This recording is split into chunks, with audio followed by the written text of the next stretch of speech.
Modern life moves quickly, too quickly for some, and it's affecting our sleep.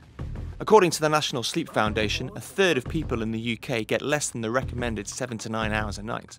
We all have a smartphone and a tablet. The exposure to this blue light of those devices has a negative consequences for our sleep quality and our sleep duration. Elevated levels of stress can have a negative impact on your sleep. You can choose any sound you want. But what can we do about it? Forgive me for saying that a sleep robot sounds a bit weird. And is the answer napping at work?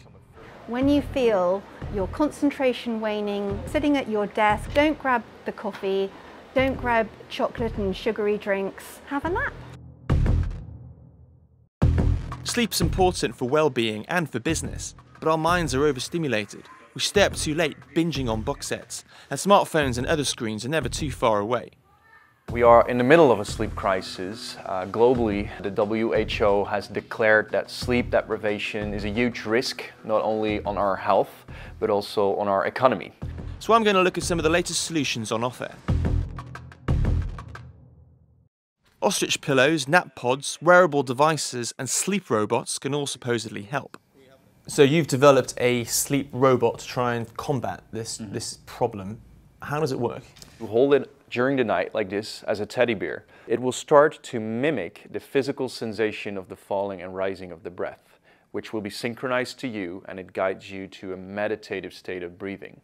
And in combination with a speaker that is in there, you can listen to guided meditation or a lullaby. It doesn't look like a robot, it's fair to say. What makes it a robot is the fact that it can detect your sleep stage. It detects your breathing pace, and based upon the breathing pace, it will tailor its behavior to get you to sleep in a personal way. I hope that every bedroom in the world will one day have sleep robots in them. Well, I'm not sure there's space for a sleep robot in my bedroom just yet. You're supposed to hold it like this, but it just doesn't feel right. I tried it for a few nights, but I tend to sleep on my front and I couldn't get comfortable while cradling it. Could I fall asleep like this? I don't think I could. But this lack of sleep is adding up. Marco Hafner, chief economist at RAND Europe, produced a report looking at the economic costs. If you have less than 6 hours a night over a kind of a longer period of time, this is where negative consequences on your health and your well-being, but also on your productivity can set in. Sleep deprivation costs the UK economy somewhere between 1 and 2% of GDP every single year. That's roughly about £40 billion.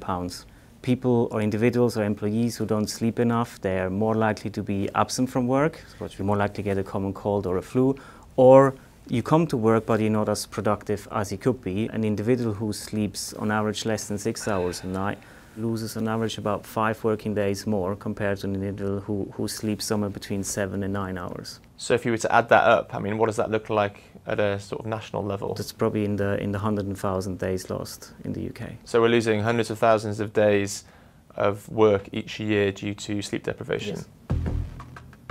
But do we all really need 8 hours sleep every night? Some successful CEOs and politicians are said to survive on much less. The question is whether all these politicians and business leaders who claim that they only need 2 hours or 3 hours of sleep a night are within this kind of group of natural short sleepers is questionable.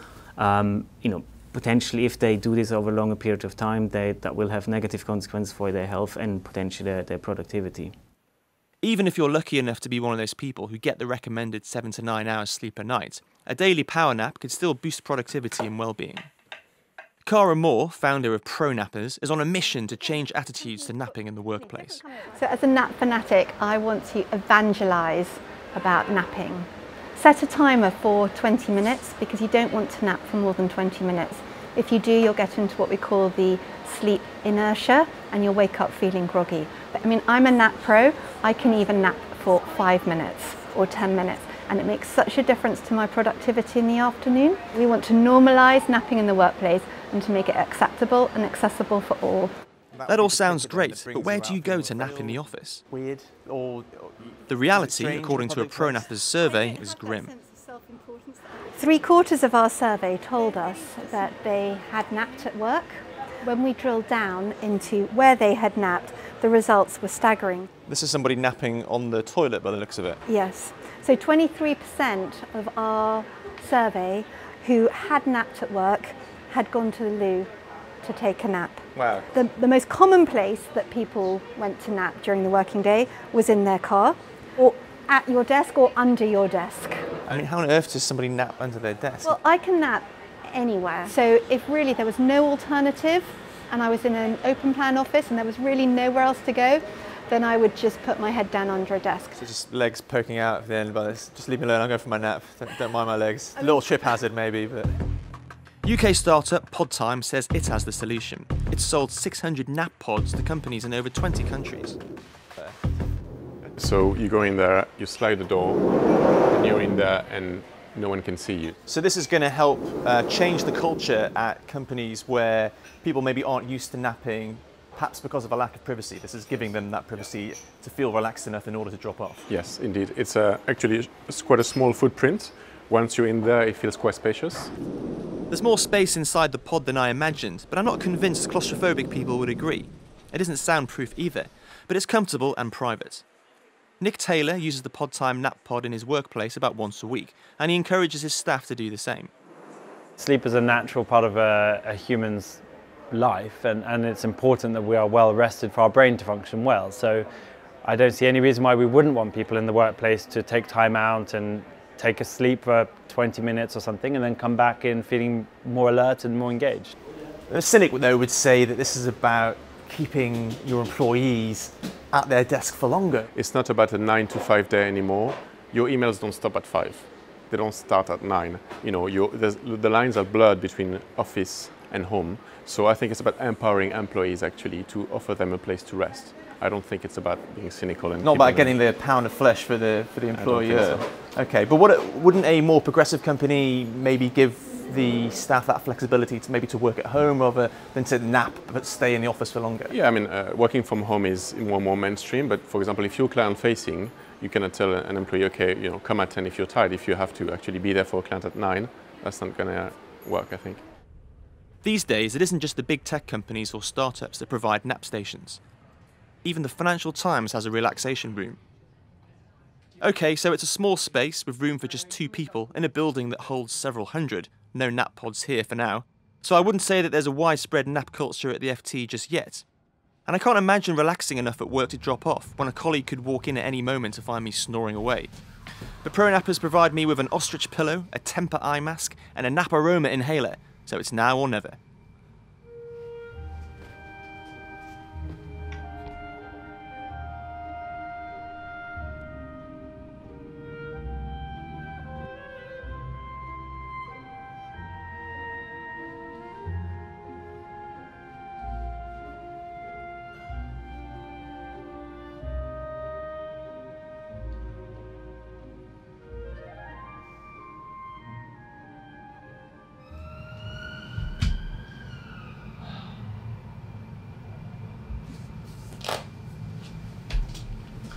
I think I did just drop off there, which surprises me. I wasn't sure I was going to be able to. I wasn't sure I'd be able to relax sitting at work with a camera pointing at me, but I think I probably did. I've been in here for about 20 minutes, and despite the noise from the traffic, the noise from the road, I think I probably had about 10 or 15 minutes there.